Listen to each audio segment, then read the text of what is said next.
بسم اللہ والصلاة والسلام علی رسول اللہ اما بعد فاعوذ باللہ من الشیطان الرجیم بسم اللہ الرحمن الرحیم واقیموا الصلاة ولا تکونوا من المشرکین صدق اللہ العلی العظیم۔ نماز ایک ایسی عبادت ہے جس کا درجہ ایمان کے بعد سب سے زیادہ بڑا ہے، اور نماز ہی ایک ایسی عبادت ہے کہ اللہ تعالیٰ نے اس کے اندر فرشتوں کی عبادتوں کو بھی جمع کر دیا ہے، اور تمام مخلوقات عالم کی عبادتوں کو بھی اللہ نے اس کے اندر جمع کر دیا ہے۔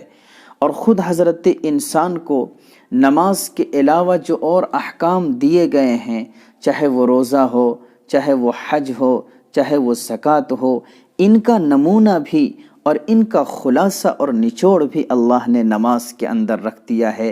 اسی لیے علماء لکھتے ہیں کہ نماز جامع العبادات ہے۔ فرشتوں کی عبادتوں کو اللہ نے نماز کے اندر کیسے رکھا؟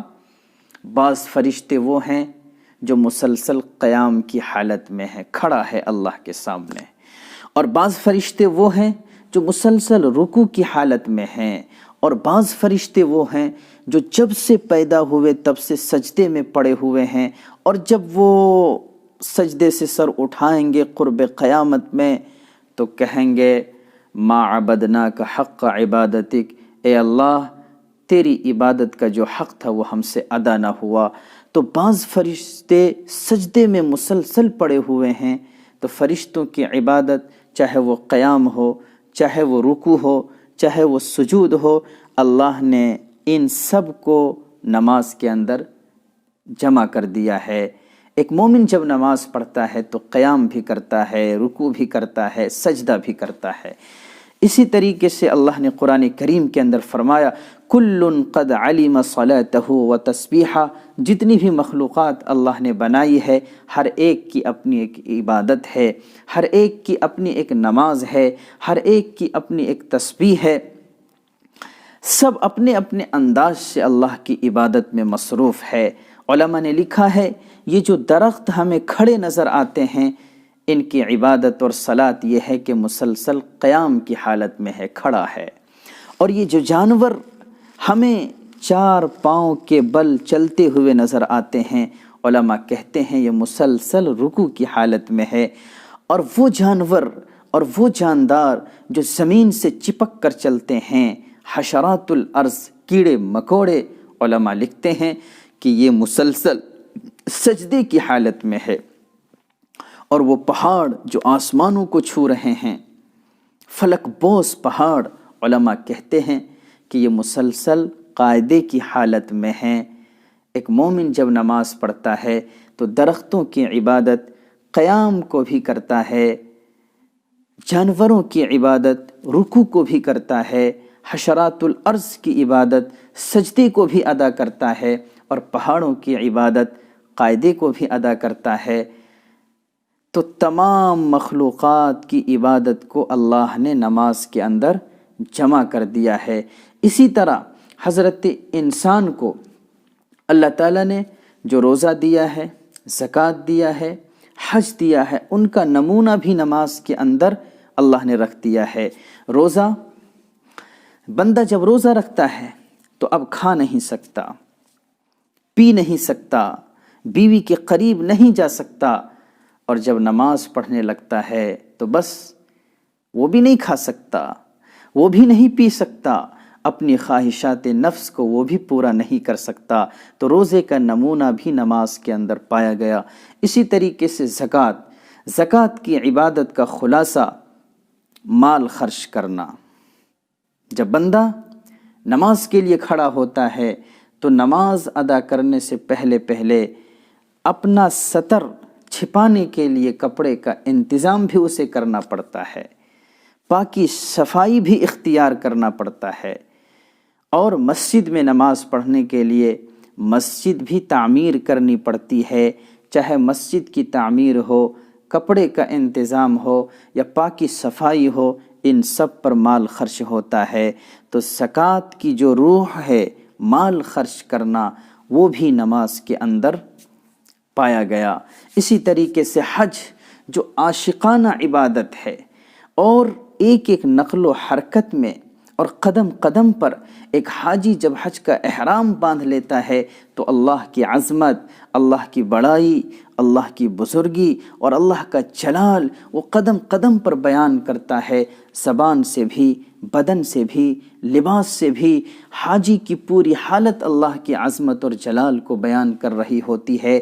کبھی حاجی لبیک لبیک کی صدا لگا کر، تو کبھی کعبۃ اللہ کا چکر لگا کر، تو کبھی صفا اور مروہ کی سعی کر کے، تو کبھی عرفات میں وقوف کر کے، تو کبھی مزدلفہ میں قیام کر کے، تو کبھی مینا کی وادی میں ٹھہر کر اور جمرات پر کنکریاں برسا کر اللہ کی عظمت کو، اللہ کے جلال کو بیان کرتا ہے اور اپنی عاجزی، اپنی کمزوری اور اپنی بے بسی اللہ کے سامنے دکھاتا ہے۔ اسی طرح ایک نمازی، ایک بندہ مومن جب نماز میں کھڑا ہوتا ہے تو اللہ اکبر، سب چھوٹا ہے، اے رب صرف تیری ذات بڑی ہے، شروع کرتا ہے تو رب کی بڑائی کرتا ہوا شروع کرتا ہے، پھر قیام کی حالت میں رب کی ثنا اور رب کا حمد اور رب کی تعریف بیان کرتا ہے، پھر رکوع میں جاتا ہے تو اللہ اکبر کہتا ہوا اللہ کی بڑائی بیان کرتا ہوا، سجدے میں جاتا ہے تو اللہ کی بڑائی بیان کرتا ہوا، سجدے سے سر اٹھاتا ہے تو اللہ کی بڑائی بیان کرتا ہوا، کبھی قیام میں تو کبھی رکوع میں تو کبھی سجدے میں، ہر رکن میں اللہ کی بڑائی کی بول بولتا ہے۔ اسی طریقے سے تعظیم کا ایک طریقہ ہوتا ہے کسی کے سامنے ہاتھ باندھ کر کھڑے ہو جانا۔ نمازی ہاتھ باندھ کر اللہ کے سامنے کھڑے ہو جاتا ہے۔ تعظیم کا اس سے بڑا طریقہ ہوتا ہے کسی کے آگے جھک جانا۔ نمازی رکوع کی حالت میں جھک جھک کر اللہ کی بڑائی بیان کرتا ہے۔ تعظیم کا سب سے اعلیٰ اور اکمل درجہ یہ ہے کہ بالکل زمین پر پڑ جائے۔ ایک نمازی جب نماز پڑھتا ہے تو رب کے آگے زمین پر بچھ جاتا ہے اور کہتا ہے اے اللہ میں عاجز ہوں، کمزور ہوں، بے بس ہوں، اے اللہ سبحان ربی الاعلیٰ، اعلیٰ صرف تیری ذات ہے، اکمل صرف تیری ذات ہے، اکبر صرف تیری ذات ہے۔ تو اللہ کی تعظیم، اللہ کی بڑائی ایک نمازی بھی بیان کرتا ہے۔ تو حج کا نمونہ بھی نماز کے اندر پایا گیا۔ تو نماز ہی ایک ایسی عبادت ہے جو تمام مخلوقات کی عبادتوں کو بھی اور خود انسانوں کو جو احکام دیے گئے ہیں ان احکام اور ان عبادتوں کو بھی نماز جامع ہے۔ اس لیے نماز کا اہتمام ہر حال میں ہونا چاہیے۔ پیارے آقا علیہ السلام نے ارشاد فرمایا جب بندے مومن سجدے میں پڑتا ہے تو رب کے بہت قریب چلا جاتا ہے۔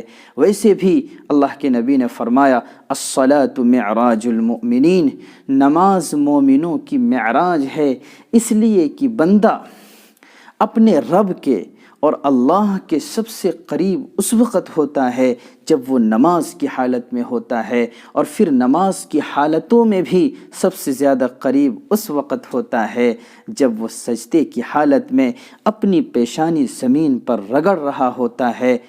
پیارے آقا علیہ السلام فرماتے ہیں تو رب کے قریب چلا جاتا ہے۔